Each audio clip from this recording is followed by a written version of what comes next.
जब बार बार बोला जा रहा है कुछ नहीं है, इसका मतलब कुछ न कुछ तो होने वाला है। हमेशा से जो ऊपर वाला चाहता है वही होता है। ये सरकार है वो पूरे 5 साल के लिए बनी है। साथियों नमस्कार, मैं कमल शुक्ला और आप देख रहे हैं भूमकाल समाचार। साथियों आज हम बात करेंगे जो छत्तीसगढ़ की राजनीति का आज सबसे प्रमुख मुद्दा बना हुआ है और सब जगह इसकी चर्चा है, 2.5 साल की राजनीति। तो टीएस सिंहदेव जी और भूपेश बघेल जी एक साथ दिल्ली से वापस आ चुके हैं और दोनों की मुलाकात वहाँ के प्रमुख नेताओं से हुई। भूपेश बघेल जी प्रियंका गांधी से भी मिले, सोनिया गांधी से भी मिले और टीएस सिंहदेव जी भी अपने स्तर पर मिलने का प्रयास किया। उन्होंने हालांकि राजा साहब का कहना है कि वो अपने व्यक्तिगत कारणों से गए थे, मगर पूरे छत्तीसगढ़ में आज जो चर्चा है और पूरे पिछले 2.5 साल तक ये चर्चा थी कि ये 2.5 साल की राजनीति। साथियों उस दिन को याद करिए जिस दिन मुख्यमंत्री की घोषणा होने वाली थी। 3 दिन लगे थे मुख्यमंत्री की घोषणा करने में और पूरे प्रदेश में तरह तरह का अफवाह उड़ा हुआ था। मगर एक चीज़ जो आज कांग्रेस के सारे साथी स्वीकार करेंगे कि उस दिन टीएस सिंहदेव जी के साथ 45 से ज़्यादा विधायक कांग्रेस भवन में बैठ के प्रतीक्षा कर रहे थे कि टीएस सिंहदेव जी मुख्यमंत्री बन के वापस आ रहे हैं। जैसी भी परिस्थिति बनी, चरणदास भी मुख्यमंत्री बनना चाह रहे थे, ताम्रध्वज साहू भी मुख्यमंत्री बनना चाह रहे थे, मगर स्थिति हुई कि अंततः भूपेश बघेल जी मुख्यमंत्री बने और उन्होंने सबको साथ लेकर चलने की बात कही। मगर इन 2.5 सालों में हमने देखा साथियों कि बघेल जी ने तरह तरह के हथकंडे अपनाए और अपने राजनीतिक जो पहले बहुत भोले भाले बनते थे, मगर उनकी जो राजनीतिक चालबाजी है उसको भी हमने महसूस किया, सारे पत्रकारों ने महसूस किया, कांग्रेस के कार्यकर्ताओं ने महसूस किया। आज भूपेश बघेल जी जब वापस आए तो उन्होंने एक बहुत बढ़िया चीज़ कहा कि ये 2.5 साल की कोई बात नहीं थी, कांग्रेस पार्टी ने उनको मुख्यमंत्री बनाया था और मुख्यमंत्री इसलिए वो 5 साल के लिए है क्योंकि पार्टी बहुमत के जीत के आई है और पार्टी ने उन्हें मुख्यमंत्री बनाया है। और जो चर्चा जो चल रही है वो अफवाह बताते हुए उन्होंने कहा कि इसके पीछे षड्यंत्र है और ये षड्यंत्र भाजपा के लोग कर रहे हैं। भूपेश बघेल जी की इस बात से मैं काफ़ी कुछ सहमत हूँ।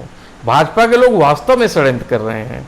देखिए, मुख्यमंत्री बंगले से मात्र कुछ ही दूरी में अभी तक षड्यंत्र के तहत बृजमोहन अग्रवाल जो भाजपा के एक प्रमुख नेता हैं आज तक बंगला नहीं छोड़ रहे हैं।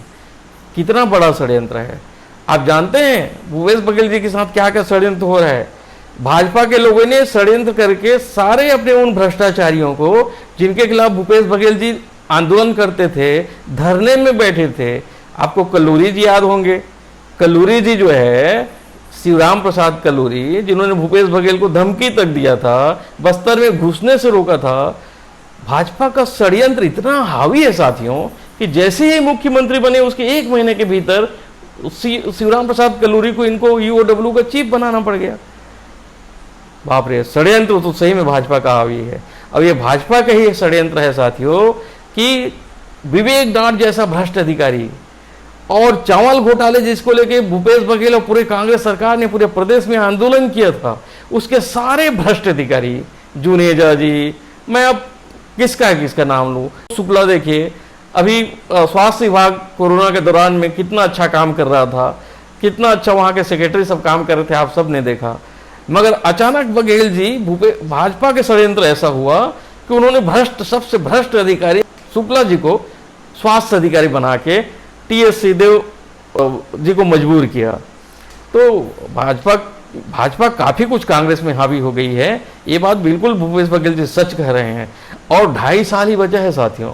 तो ये 2.5 साल में अगर इस षड्यंत्र से भूपेश बघेल जी नहीं निपट पाए तो कितना मुश्किल हो जाएगा।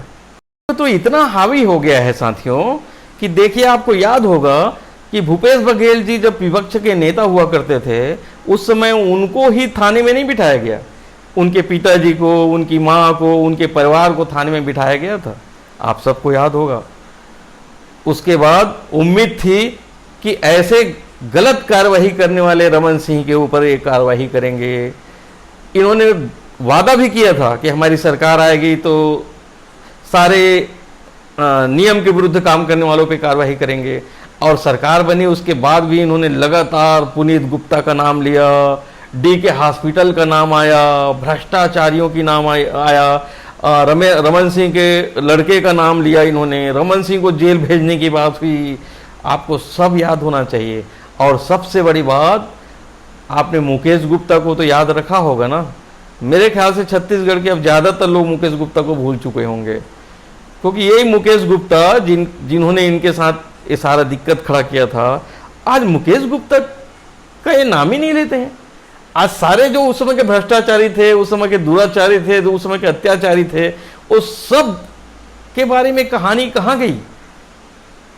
यहां तक कि जब शुरू में महाधिवक्ता के रूप में कनक तिवारी जब इनके खिलाफ बढ़िया सारा प्रकरण लड़ रहे थे, तो इन्होंने अचानक कनक तिवारी को हटा के भाजपा की साजिश के तहत RSS के खास व्यक्ति अपने रिश्तेदार वर्मा जी को महाधिवक्ता बना दिया।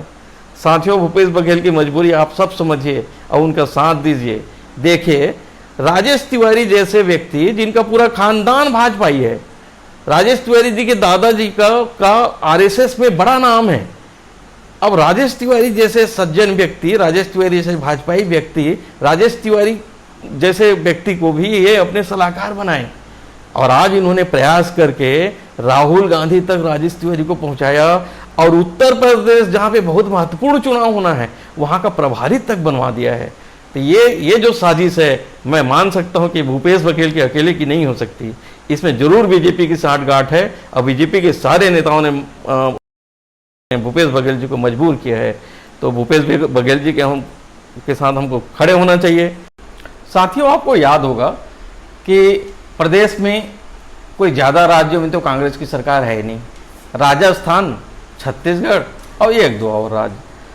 अब असम का चुनाव अभी हाल ही में निपटा है, आपको पता होगा। भूपेश बघेल जो है वहाँ प्रभारी थे, पूरा असम के सारे विधायकों का खर्चा उठाए हैं, बंगाल चुनाव का पूरा खर्चा उठाए हैं। और आप क्या समझते हैं एक विधायक के पीछे कितना खर्चा होता है आजकल?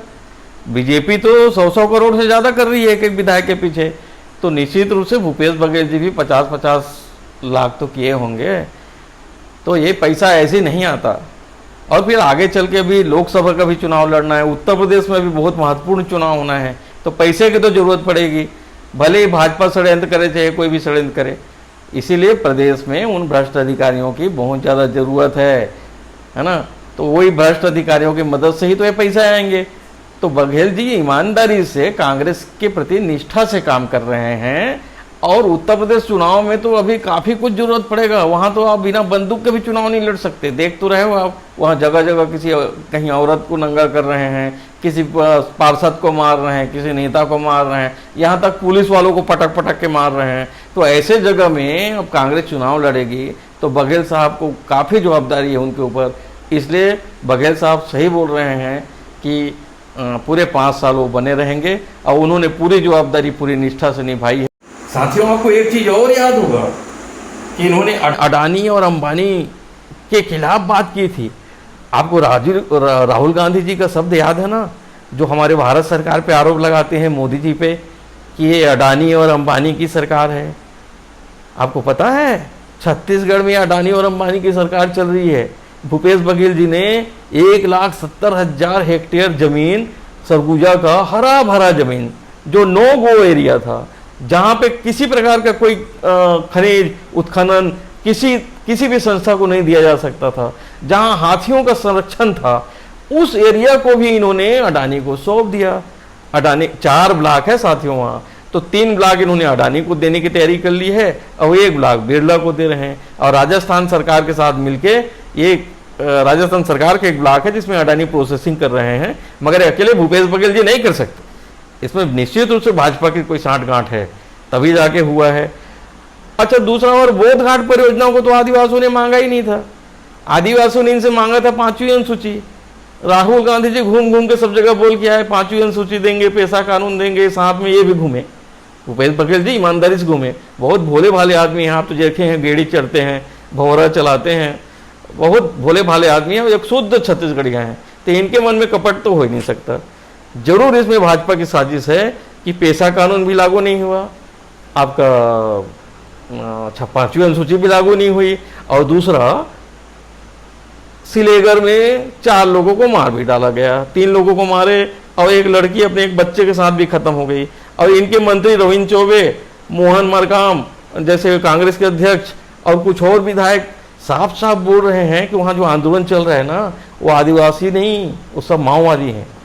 तो साथियों, वो जो एक महिला जिसके 6 माह 5 माह की बच्चा खत्म हो गया ना, वो भी माओवादी था। ये बात भूपेश बघेल नहीं बोल सकते, बहुत सीधे साधे हैं और कांग्रेसी हैं, उनके ऊपर आरोप कोई नहीं लगाएगा। ये पूरी तरह से बीजेपी की साजिश है साथियों। धन्यवाद, आज के लिए इतना ही।